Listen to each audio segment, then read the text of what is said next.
Hello everybody, welcome back to another video here. The Canadians dropped two in a row here. The second one, again against the Anaheim Ducks here. This is their second loss in a row, and it's starting to look dire again in that Atlantic Division race. But yeah, the Ducks beat the Canadians 4-3 in this one. A late goal by Cutter Gauthier, the big difference maker there. And just another disappointing matchup. I feel like, I think overall the Canadians played a better game today than they did yesterday. But even with that being said, like I think the defensive effort in tonight's game was just not good enough. Obviously you got to credit, the Ducks for getting, pucks to the net and making things work out for them offensively. But just the effort wasn't there. Defensively, we weren't able to bury our chances early on in the game as well. Dug a little hole for ourselves down 2-0. Early on in that second period there. So it's definitely disappointing to see things like that happen, especially when the Canadians are at home and they had a lead in this game into the third period there. At the end of the second period we had a lead in this one, but either way it's just like the defensive effort is just not enough in this one. I feel like there's one goal that you could definitely say was a little bit of a fluke, the Troy Terry goal that tied the game up in the first place. That one's definitely one that doesn't go in every so often there, but things like that happen. You got to be able to account for that with goals of our own, and we did score goals in this one. Another game where Suzuki and Cole Caulfield both score goals, but just not enough. Obviously 4 goals should be enough, or 3 goals should be enough to do pretty well in a game, but the defensive effort just not enough in this one, and we couldn't bury our chances to give ourselves a better position going into the end of this one, and that's how the cookie crumbles, unfortunately. We started off with a goal from Leo Carlsson in the first period. It's just a defensive collapse by the Canadians. They basically just walk all over us in our offensive zone, passing back and forth across the ice, and all Leo Carlsson has to do is just put a stick in the area. It goes right off of him and into the wide open net. There's absolutely no coverage whatsoever going on there. It's just a defensive collapse in our own zone there. It happens quite frequently, it seems. And this is just another example of just not being able to cover. It's just disappointing, and that's the way it goes. And then Leo Carlsson doubles down in the second period. Another one that's just kind of the result of kind of a defensive collapse. The Ducks players are just kind of passing it back and forth, and eventually it ends up being a one-timer from the top of the circles there, right in the middle of the high slot there, and it finds its way past Fowler. But everybody's just losing their coverage and not being able to stay on guys, and obviously you'd like to win a face-off to prevent all that from happening, but it's just I think the main reason why we get scored on in this game is just lack of coverage. I feel like you can trace that back to pretty much every goal. That third goal there that Troy Terry scores in this one, not quite that, but pretty much every other goal in this game against here is just a lack of ability to cover our guys. They're just that Ducks offensive players there, on that top line there, they're just moving way too much on us, so we just can't find a way to seal guys off, especially the guys who are high scoring threats. Obviously Carlsson scores 2, Gauthier scores 1. Obviously they're goal scorers for a reason. It's hard to stop those guys, but getting on them and not letting them get free shots at the net is definitely helpful. But that's the way it goes, I guess. Alex Newhook gets us back to within 1. He scores his 9th of the season. Hudson gets his 56th assist of the season on that one as well. It's just kind of a nice, Hudson turns the puck over, gives it over to Newhook, and he one-times that one into the top corner. A really nice goal there that gets us kind of some life back. And then literally 60 seconds later, Cole Caulfield scores his 39th goal of the season. Noah Dobson and Nick Suzuki get their 33rd and 55th assists of the season, respectively, on that goal. Just kind of another one where Cole Caulfield, when he gets a chance, coming down the left wall, it seems like he just can't miss on goaltenders there. He just kind of gets a quick release to the far side and tucks it past Dostal there. Great goal, and puts him 1 away from 40 on the season for the first time in his career, which is awesome to see, and it gets us back to a tie game. Later on in that period, Nick Suzuki will score one. It's kind of a similar situation, but coming down the right side, he'll just rip one past the glove. of there. It seemed like, Dostal, like, wasn't exactly very sharp in those, situations where we just had the ability to rip the puck on net. He was very strong on, some of the more offensively talented plays, like the passing and all that kind of stuff in the power play, especially early on. But, we scored a couple of great goals on him just from shooting the puck on a rush chance there, and that's kind of how, we got ourselves in the lead there. So yeah, Suzuki's 23rd of the season is that one. Slavkovsky's his 31st of the season, and a really nice job from Slavkovsky to create that Suzuki goal in the first place. He does a lot of heavy lifting to get that puck protected into the zone and then passing it off to Suzuki for the open shot there. He gets his 31st assist of the season and his 100th in his career, which is very nice for him. And then Josh Anderson picks up his 9th assist of the season on that goal as well. And then Troy Terry obviously ties the game up a couple minutes later. Just, an unfortunate, he goes in and goes for a backhand shot that goes off of Josh Anderson's knee and finds its way into the top corner of the goaltender's net. And an unfortunate one there. Obviously, you can't really blame Fowler too much. I thought Fowler had a great game in this one as per usual. This one, the backhand was going kind of towards the far side of the net, and then kind of gets redirected to the near side off of Anderson. And there's not much you can do in that situation other than, prevent him from taking that shot in the first place. But that's unfortunate. It ties the game.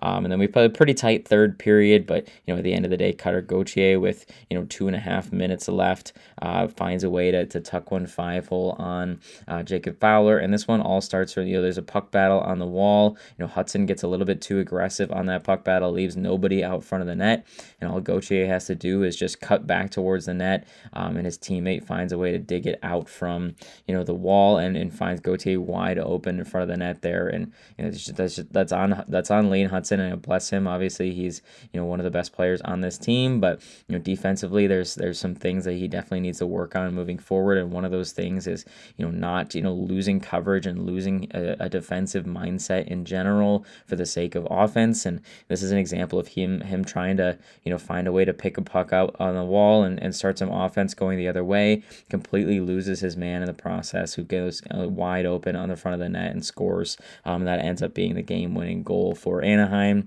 We did a job for sure in the final moments trying to score with the net empty. We almost got scored on like 3 different times, or like 3 different posts that Anaheim hit trying to finish that one off. Couldn't do it, but then we still couldn't find a way at the end of the day, which is unfortunate.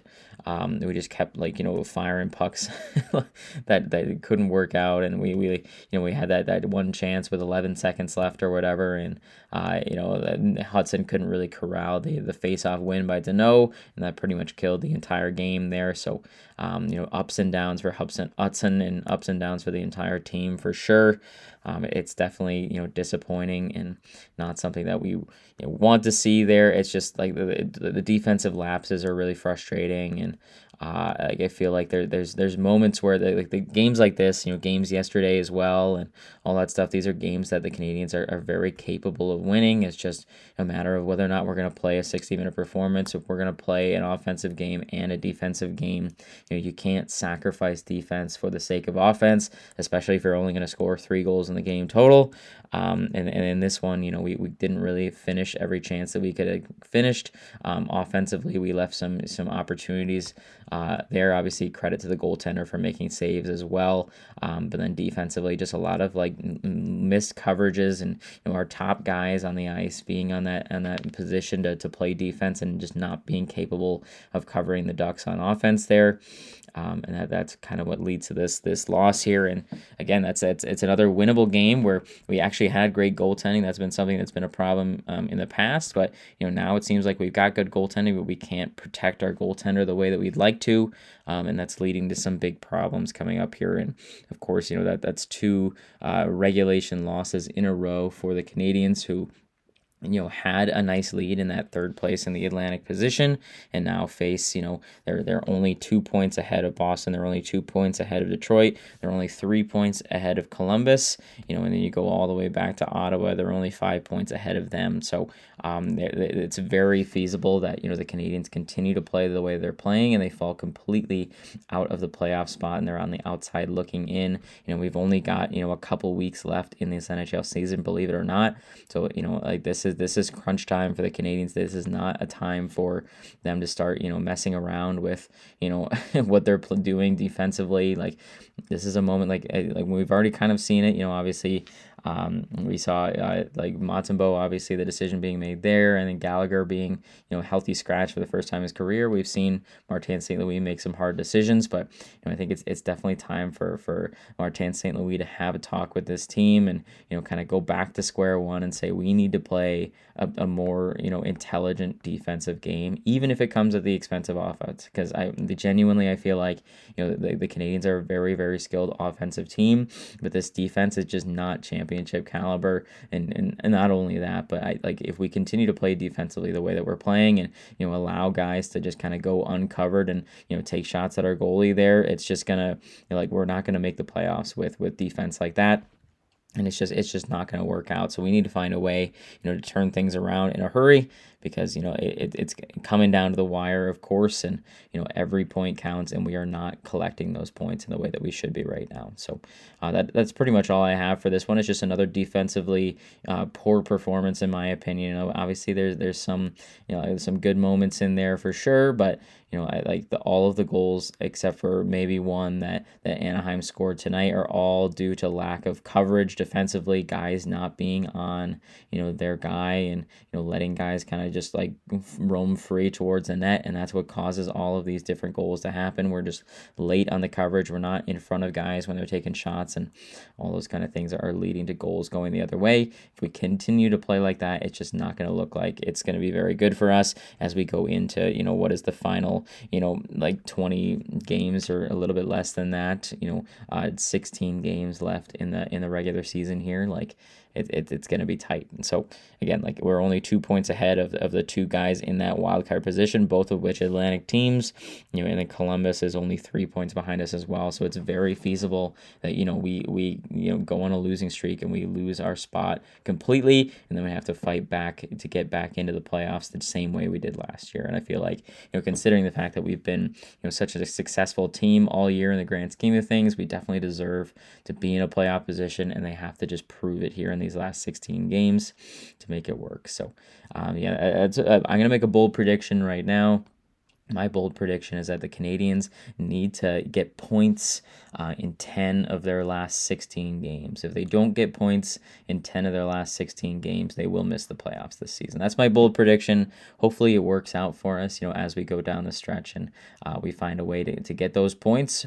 Maybe we get some losses, some good losses for other teams that help us out along the way. But in general, I feel like my prediction is that the Canadians are going to have to go 10 for 16 in points, not necessarily wins, but points in general if they want to make the playoffs this season. So that means we only have 6 regulation losses left until we're really in jeopardy of losing our playoff spot and ending on the outside looking in at the end of the regular season here. So that's pretty much all I have for this one. Our next game is an absolutely massive game against the Boston Bruins. Again, that team that is in first in the wild card right now. So that game very well could decide who's going to end up with that first in the Atlantic position. The Bruins are playing the second of a back-to-back against us. They've got the Devils the day before coming up tomorrow here, so it'll be a great game to see what the Devils can do to help us out tomorrow. But then also the Canadians just need to find a way against one of their longtime rivals, find a way to get those 2 points and re-secure